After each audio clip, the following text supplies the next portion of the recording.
kasih. Jadi dimulai dari inti saja Pak ya. Ya. Assalamualaikum. Kita bisa beraktivitas dengan lancar. Kita bisa belajar dengan lancar. Seperti itu ya. Jadi harapan Ibu kita bisa sama-sama sehat selalu supaya kita bisa bertemu di pertemuan berikutnya. Ya, seperti itu. Jadi sekian untuk pembelajaran hari ini. Terima kasih banyak Ibu ucapkan untuk kalian. Karena kalian sudah bersemangat pada hari ini mengikuti pelajaran dengan Ibu. Ya. Jadi sebelum mengakhiri, Ibu minta salah satu untuk memimpin doa menutup pelajaran kita pada hari ini. Siapa? Ya, silakan pimpin doa, Nak. Amin, amin ya Rabbal Alamin. Alhamdulillah kita sudah menyelesaikan semua pembelajaran kita dengan baik pada hari ini. Sekian Nak ya, sampai ketemu minggu depan. Assalamualaikum warahmatullahi wabarakatuh. Baik, Ibu Rini Febrianti ya. Dari mana asalnya Bu? Saya dari Kabupaten Lebong, Provinsi Bengkulu, Pak. Bengkulu ya? Ya. Sudah berapa lama mengajar? Dari 2009, Pak. 12 tahun. 12 tahun? Iya. Baik, ya. Tadi cukup lama waktu yang dipakai ya untuk mendemonstrasikan sudah Ibu Desi, silakan. pengajarannya. Alhamdulillah. Baik, saya ingin tanyakan kepada Ibu, menurut Anda itu menjadi guru yang memesona seperti apa itu? Guru yang memesona. Guru memesona. Kalau menurut saya Pak, guru memesona itu guru yang bisa menghidupkan suasana di dalam kelas Pak. Jadi bisa menimbulkan semangat bagi peserta didiknya, sehingga peserta didik itu bisa termotivasi untuk mengikuti pembelajaran dengan kita Pak, seperti itu. Jadi guru memesona itu harus bisa mengakali, harus bisa memberikan penampilan yang terbaik kepada peserta didik Pak. Tegas, harus tegas, tetapi di dalam ketegasan tersebut ada ada nilai-nilai yang bisa diambil dari peserta didik. Jadi mereka tidak tegang dengan kita Pak. Misalnya kita memberikan senyuman kepada peserta didik seperti itu Pak. Jadi tidak menciptakan suasana yang sepanjang awal sampai akhir itu suasana tegang, suasana serius, bukan seperti itu Pak. Itu menurut saya Pak. Apakah indikator itu sudah ini lakukan pembelajaran, sudah Anda lakukan, sudah bisa menampilkan seperti itu? Misalnya, karena ada orang kan cuma ya pintar, misalnya seperti itu, tapi implementasinya dalam kelas tidak terlihat. Apa kira indikatornya Bu ini bahwa Anda ini termasuk yang memesona? Kalau menurut saya Pak, indikatornya yang saya laksanakan tadi, menurut saya saya sudah berusaha secara maksimal Pak ya, sudah memberikan yang terbaik, sudah menyiapkan yang terbaik. Menurut saya itu sudah termasuk kepada kategori guru memesona, karena saya di dalam pembelajaran tadi sedapat mungkin saya menimbulkan rasa, ibaratnya rasa kekeluargaan, pendekatan kejiwaan dengan peserta didik Pak, seperti itu Pak. Baik, berikut ya, setiap profesi kan ada pilihan ya. Nah, terkadang profesi itu ada yang bisa kita pilih, ada yang tidak bisa pilih. Nah, menjadi guru itu kan yang ada orang yang terpaksa jadi guru ya. Ada orang memang dia suka menjadi guru, atau bahasa lainnya panggilan jiwa. Dan menurut Anda panggilan jiwa seperti apa yang kamu rasakan untuk jadi guru? Motifnya gitu Pak ya? Ya. Karena ada orang panggilannya panggilan nafsu, artinya dia menjadi guru karena mau profit, mau bayaran, mau gaji. Tapi ada juga orang kalau tanpa itu tidak terpengaruh. Ya. Kasih Pak. Seperti apa Anda itu? Kalau saya awalnya saya jujur Pak ya, awalnya mungkin di sini paksaan sebenarnya awalnya, Tetapi dengan berjalannya waktu, dengan saya menjalani aktivitas saya sebagai seorang guru, dengan bertemu setiap hari kepada siswa, maka di situ timbullah jiwa pendidik saya, Pak, yang awalnya mungkin tidak terlalu minat karena dorongan orang tua mungkin misalnya.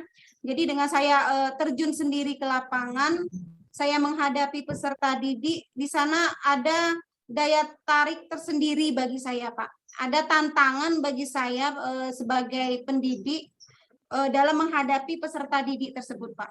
Di sini selama saya mengajar selama 12 tahun, Pak, ya, itu banyak sekali penemuan-penemuan yang saya dapat, Pak. Sekolah saya itu termasuk sekolah yang kecil, Pak, sekolah yang boleh dikatakan tidak sebesar sekolah yang lain yang ada di kabupaten di daerah saya. Dia terdiri dari 6 lokal dan latar belakang peserta didik pun berbeda-beda, Pak. Kadang di sana perekonomian mereka itu bisa dikatakan masih relatif rendah, Pak. Jadi di sana peserta didik itu tidak didukung sepenuhnya oleh orang tua, Pak. Kadang ada yang ditinggal sendiri saja di rumah, orang tuanya pergi, ya, orang tuanya pergi mencari nafkah, sebulan sekali baru pulang. Nah, di situ saya tersentuh hati saya, Pak.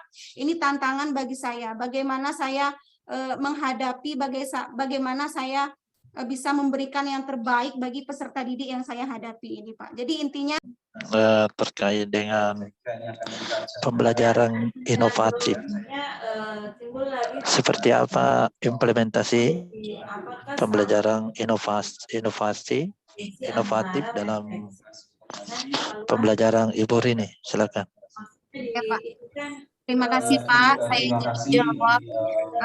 Pembelajaran inovatif itu, Pak, adalah pembelajaran. Dalam kegiatan pembelajaran itu kita memberikan kebebasan kepada peserta didik untuk membentuk pengetahuan dia sendiri. Jadi mereka yang mencari pemecahan masalah sendiri, mereka yang mencari menganalisis, mereka yang mencari solusi, sehingga terbentuk sebuah konsep. Jadi menurut saya dalam langkah pembelajaran yang saya cuplikan tadi, pembelajaran inovatifnya itu mulai dari saya menayangkan PT dan video, Pak. Jadi setelah saya menayangkan PT dan video itu, mereka dituntut untuk berpikir apa saja yang harus mereka ketahui dalam tayangan itu, Pak. Jadi mereka dituntut untuk merumuskan masalah sendiri, mengumpulkan data-data sendiri, menggunakan informasi, sehingga Bisa Anda jelaskan Bapak Ibu terkait dengan jelaskan Ibu Rini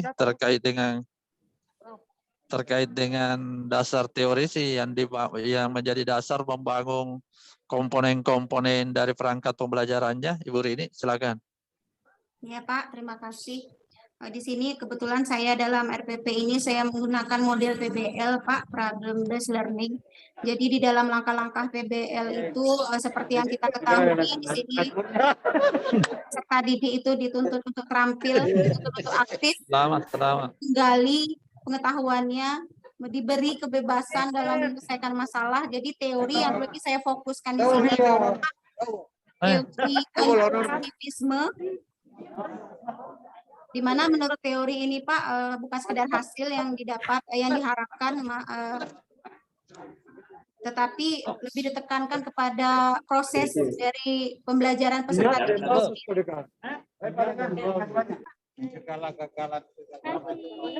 Ya, Pi.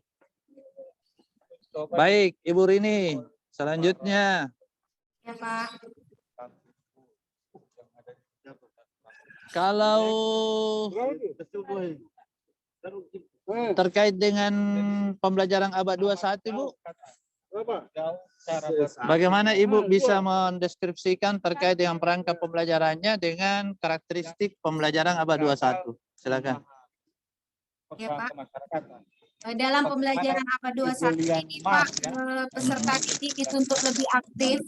Jadi dalam abad ini, guru bukan semata-mata sebagai sumber belajar, Pak. Kadang peserta didik itu lebih terampil dari guru dalam memperoleh informasi.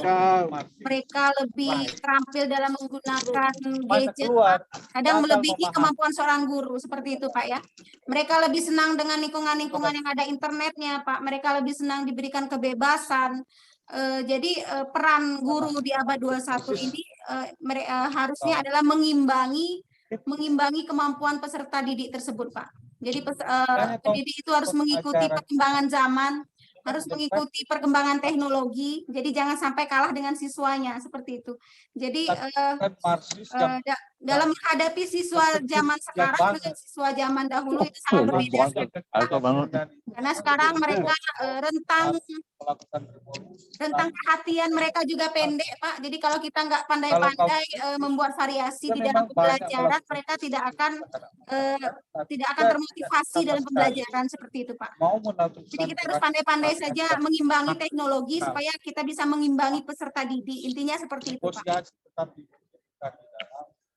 Oke. Kalau terkait dengan Bu, bagaimana Ibu ini mendudukkan posisi materi esensial dengan materi advance material kaitannya dengan kebermaknaan dan kebermanfaatan daripada materi yang Ibu sampaikan ke peserta didik. Iya, Pak. Silakan. Ya, jadi mengenai materi saya adalah penguatan ekonomi maritim, Pak. Di sana ada potensi ekonomi maritim, di sana ada kondisi ekonomi maritim. Jadi menurut saya yang menjadi advance materialnya di sini adalah bagaimana siswa tersebut bisa memikirkan strategi atau penerapan dari strategi yang harusnya dilakukan oleh pemerintah supaya bisa perkembangan ekonomi maritim itu bisa berkembang dengan pesat, Pak. Seperti itu menurut saya, Pak. Sampai dalam gelombang kedua.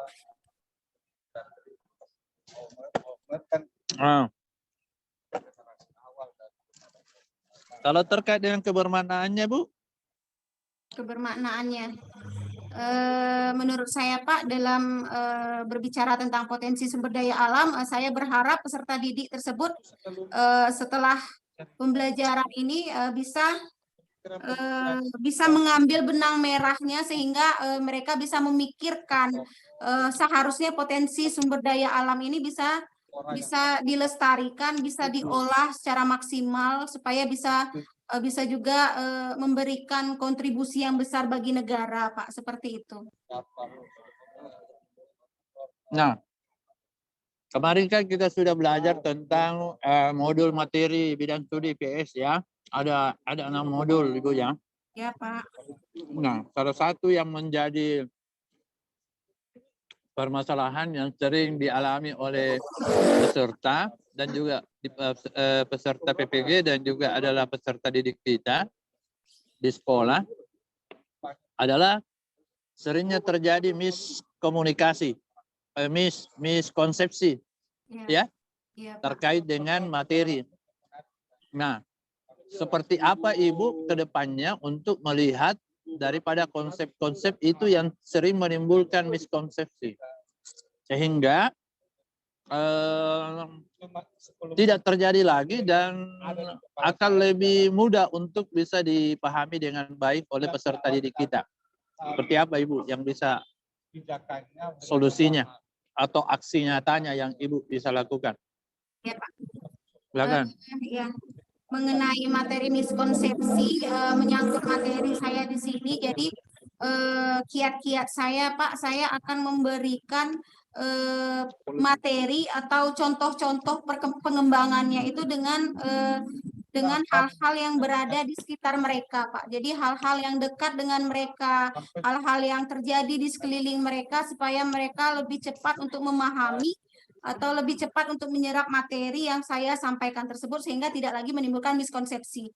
Karena selama ini mungkin terjadinya miskonsepsi tersebut, Pak, karena materi yang diberikan itu begitu luas, begitu umum, jadi mereka tidak bisa untuk menyerap semuanya seperti itu, Pak. Jadi itulah tadi makanya saya memberikan materi itu saya persempit, Pak. Saya memberikan contoh yang ringan-ringan, misalnya yang terjadi di sekeliling mereka, yang terdapat di daerah mereka, misalnya seperti itu, supaya mereka lebih cepat untuk memahami materi saya tersebut, Pak.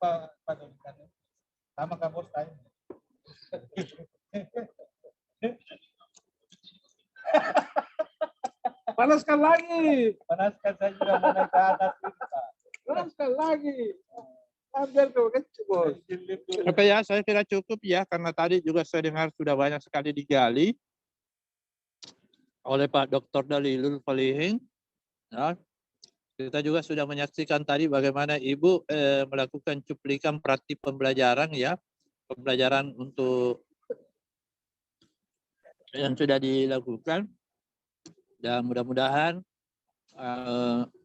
Ibu Rini kedepannya tentu kita harapkan lebih bagus lagi peningkatannya ya terkait dengan tahapan-tahapan pembelajaran kita di PPG, dan juga kita berharap nanti betul-betul implementasi daripada berbagai macam kecakapan, sikap, pengetahuan, dan keterampilan yang kita peroleh melalui pendidikan PPG ini betul-betul tidak berakhir pada saat proses-proses pembelajaran kita di PPG, tetapi betul-betul bisa diimplementasikan, diterapkan secara berkesinambungan, dan tentu dengan dinamika inovasi yang selalu ada dari Bu Rini untuk